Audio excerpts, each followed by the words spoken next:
Баярлалаа орой мэндийг хүргэе. За нийгмийн даатгалын шимтгэл гэдэг өөрөө Монгол улсын хэмжээнд ажил хөдөлмөр эрхэлж байгаа хүн болгоны хувьд бол хамгийн чухал зүйл болж байгаа.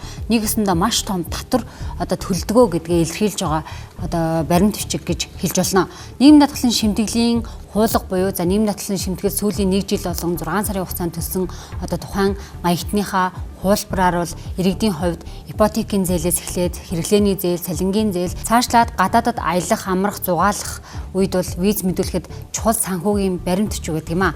За тэгвэл нийгмийн даатгалын яг цанд өртөө аж ахуйн нэгжүүдийн мэдээллийг та бүхэнд хүргэх гэж байна. За нийгмийн даатгалын шимтгэлийг төлж байгаа аж ахуйн нэгж бол 60 мянга гаруй байгаа. Үүнээс нь бол 41 мянга нь бол өртөө гэсэн мэдээллийг нийгмийн даатгалын ерхий газраас өгч байна.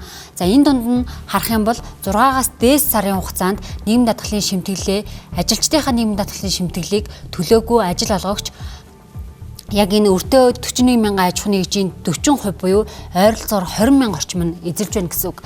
Нийт өрийн хэмжээнд 742 тэрбум төгрөг төрсөн байна. За үүний цаана бол энэ аж ахуйн нэгж байгууллагуудын цаана нэгэсэндээ 445 мянган ажил хөдөлмөр эрхэлж байгаа хүмүүсийн нийгмийн даатгалын шимтгэл тодорхой хэмжээгээр тодорхой хугацаагаар бол тасалдсан нөхцөл байдал үүссэн гэсэн үг. Нийт манай шимтгэлийн сангийн орлогын нэг 10 гаруй хувийг бол өөрөө эзлээд байгаа. Нийгмийн даатгалын сангийн орлогыг бүрдүүлээд эргээд биднүүсээс бүрдүүлсэн сангаар нь нийгмийн даатгалын сангаас олох тэтгэвэр тэтгэмжийг олгодог учраас энэ 742 тэрбум төгрөгийн өнөөдөр үсэд байгаа нь санд орох ёстой мөнгө. Эргээд энэ мөнгөөр чинь тэтгэвэр тэтгэмж үүсэх, тэтгэвэр тэтгэмж олгох тийм мөнгө хөрөнгө учраас энэ өөр үсгээд байгаа аж ахуйн нэгж байгууллагуудын ард нийгмийн даатгалын сангаас олох тэтгэвэр тэтгэмжийн асуудал ингээд зогсож гин гэсэн үг. Ийм хор уршигтай. Тэгвэл өртөө аж ахуйн нэгжүүдийг салбараар нь харуул худалдааны салбарын нэгдүгээр чагсаж байна.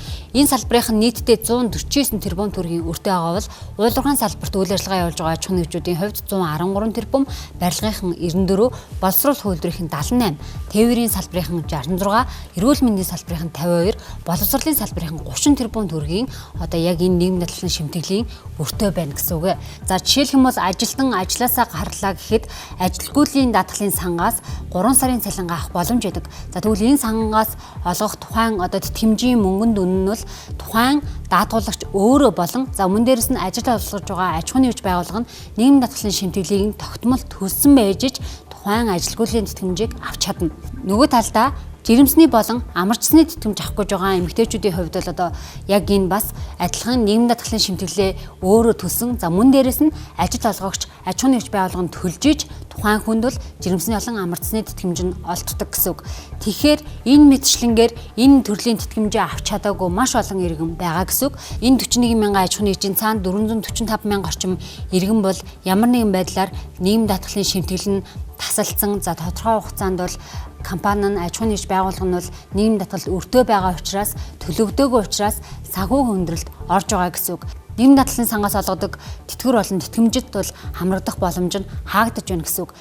Аж ахуйн нэгж байгууллага болоод хуваарь бизнес эрхлэгчдийн хувьд бол нийгмийн даатгалын шимтгэл нь бол маш том хэмжээний татвар болж хувирсан. За энэ татвар шиг болсон тогтолцоогоо цаашид өөрчлөх зүйтэй хит өндөр байна гэдэг мэдээллийг бол дандаа өгдөг, бас шүмжилтэд ханддаг. За бид бас өмнө та бүхэндээ эдийн засгийн булангараа ч гэсэн хүргэж байсан Монгол улсын нийгмийн даатгалын шимтгэлийн хувь хэмжээ бусад улс орнуудынхтай харьцуулахад мөн бусад ижил түвшний орлоготой улс орнуудтай харьцуулахад хамаагүй өндөр байна гэсэн мэдээллийг бас хүргэж байсан.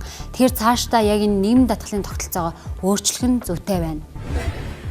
Одоогийн зохицуулалт төр бол яг тэр би өөрөө хөрөнгө оруулах, заавал тэтгэврийн сангаар дамжуулах хөрөнгө оруулахын давуу талуудыг илүү тод харуулах шаардлагатай. Бидний хувьд нийгмийн даатгалынхаа шимтгэлээс тодорхой хувийн хувь хүн өөрийнхөө хүсэл сонирхлоор хөрөнгөлүүлдэг байх тогтолцоо бидэрт бол зайлшгүй хэрэгтэй.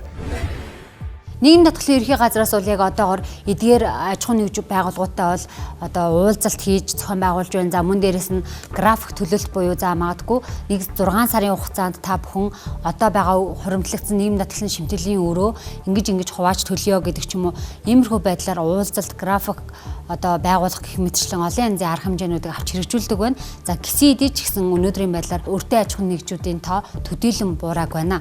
Тэгэхээр үүнд бол тогтолцоог нь өөрчлөх шаардлагатай гэдгийг эндээс харж болно. Мэдээлэл хүргэлээ.